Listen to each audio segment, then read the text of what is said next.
बहुत सभी बच्चे शुरू में अशुद्धम वर्तते का अर्थ नहीं समझते थे, किंतु एक दिन हाई स्कूल की संस्कृत अध्यापक चंद्रशेखर पांडे से कुछ बच्चों ने प्रणाम पंडित जी कहते हुए अशुद्धम वर्तते का अर्थ पूछा। उन्होंने बताया कि अशुद्धम वर्तते का मतलब है गलत। ये बच्चे सारे बच्चों को लेजर के समय अशुद्धम वर्तते का असली अर्थ बता दिए। इतना जानने के बाद सभी बच्चे पुराने सूत्र को छोड़कर उसी जंगले के पास खड़े होकर रटंत विद्या में व्यस्त पंडितों को चढ़ाने के लिए अशुद्धम वर्तते की रट लगाने लगे। इस नए सूत्र को सुनकर सारे पंडित क्रोध से पीड़ित होकर अंधाधुंध गालियां देते हुए दूर तक खदेड़ने लगे। बच्चों के इस नए हथियार से पंडित आग बबूला तो अवश्य हो जाते, किंतु उसकी प्रतिक्रिया में संस्कृत कोई भी अन्य शब्दावली उनके मुंह से नहीं निकल पाती। धीरे धीरे थक हार कर पंडितों ने बच्चों को खदेड़ना बंद कर दिया, जिसके बदले सभी बच्चे उन्हें चढ़ाना कम कर दिए।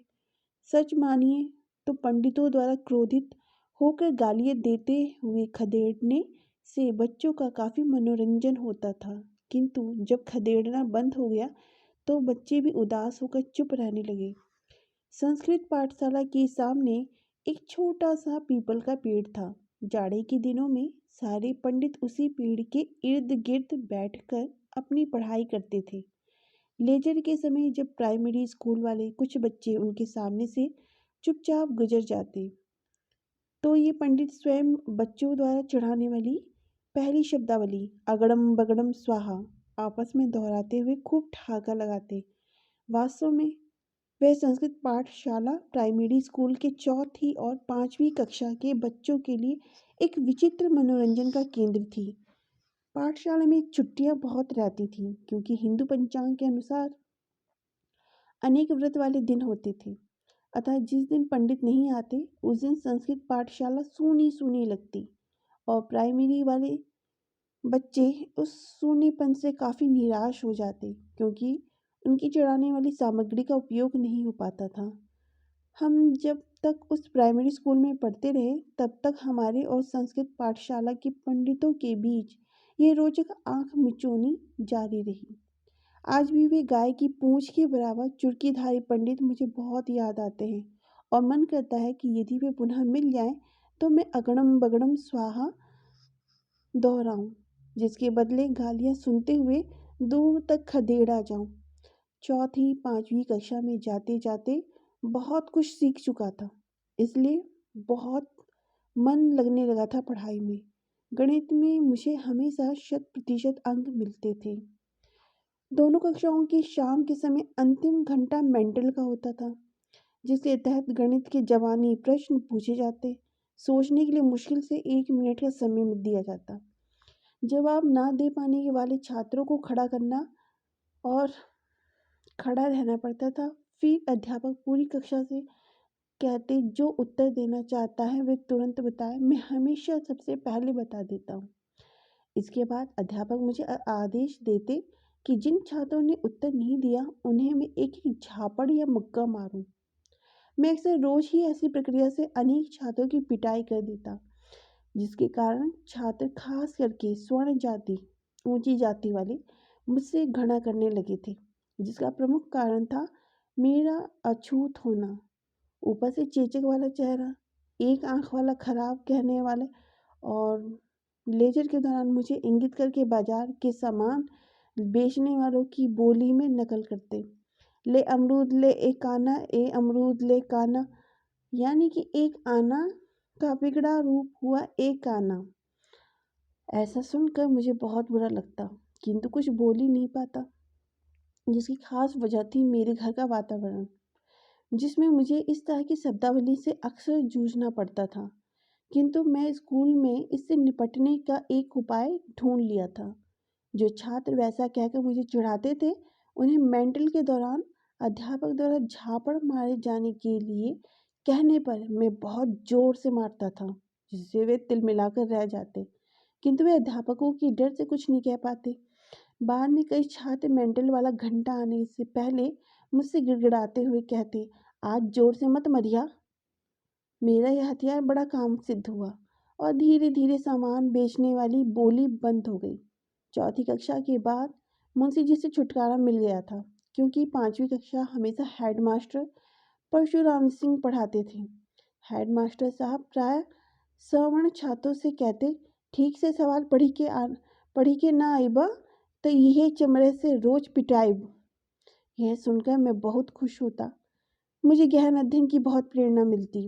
पढ़ाई के दृष्टिकोण से हेड मास्टर परशुराम सिंह ने मेरी सबसे बड़ी प्रेरणा स्रोत थे। वे हमेशा कक्षा में मेरी प्रशंसा करते और जब ज़्यादा खुश होते तो कहते, ई चमड़ा एक दिन हमारे स्कूले का इज्जत बढ़ाई। उन दिनों प्राइमरी स्कूलों में डिप्टी साहब यानी स्कूल इंस्पेक्टर का बहुत खौफ रहता था। दिन 4 या 3-4 माह में जरूर आ जाते।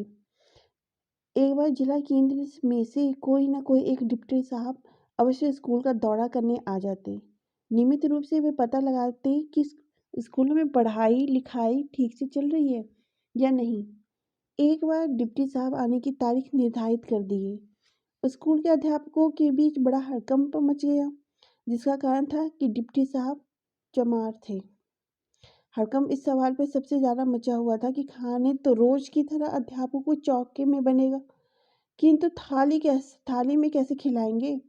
हेडमास्टर साहब ने मुझसे कहा कि मैं अपने घर से एक थाली ले आऊं, किंतु यह बात किसी को ना बताऊं। मैंने भी वैसे ही किया और उस डिप्टी साहब को खाने को दिया गया। उसमें चमार डिप्टी साहब से सबसे पहले डर इस बात के लिए था कि यदि वे स्कूल से नाराज हो गए तो जिला केंद्र पर शिकायत कर देंगे और सारे अध्यापकों की तनख्वाह रोक दी जाएगी। वैसे जब भी डिप्टी साहब आते हमेशा तीसरी से 5वीं कक्षा के बीच कक्षा का चयन करके उसके बच्चों से कुछ सवाल पूछते और मुआयना करने का उनका यही तरीका होता था। ऐसे अवसर पर हेडमास्टर साहब हमेशा मुझे मुआयना वाली कक्षा में सबसे पीछे बैठा देते। मुझे उनका ये निर्देश होता कि डिप्टी साहब जब भी कोई सवाल किसी से भी पूछे तो तुम तुरंत खड़े होकर उत्तर दे देना। मैं ऐसा ही करता। ऐसा करने पर डिप्टी साहब अक्सर चिढ़कर कहते, तुमसे तो हमने सवाल पूछा नहीं था। इस पर हेडमास्टर साहब हमेशा डिप्टी साहब से कहते कि साहब यह एक हरिजन का बेटा है जो हमारे स्कूल का सबसे अच्छा विद्यार्थी है और आदतन हर काम पहले करता है। उनके इस तर्क पर डिप्टी साहब का पूरा ध्यान हरिजन के इर्द गिर्द चला जाता। वे तुरंत पूछने लगते, कितने हरिजन यहाँ पढ़ते हैं, वे पढ़ने में कैसे हैं, आदि आदि। इस तरह मुआयना समाप्त हो जाता। हेडमास्टर साहब की यह रणनीति हमेशा सफल होती, किंतु एक बार वही पुराने सवाल डिप्टी साहब दोबारा आया। उस समय हेडमास्टर साहब तुरंत घबरा गए, क्योंकि पहले वाली रणनीति दोहरा नहीं सकते। जैसे तैसे मुआयना हुआ, अच्छा ही रहा, किंतु इस बारे में मेरा उपयोग न हो पाने से मैं थोड़ी निराशा जरूर हुई। उस जमाने में डिप्टी साहब का स्कूलों में काफ़ी भय रहता था।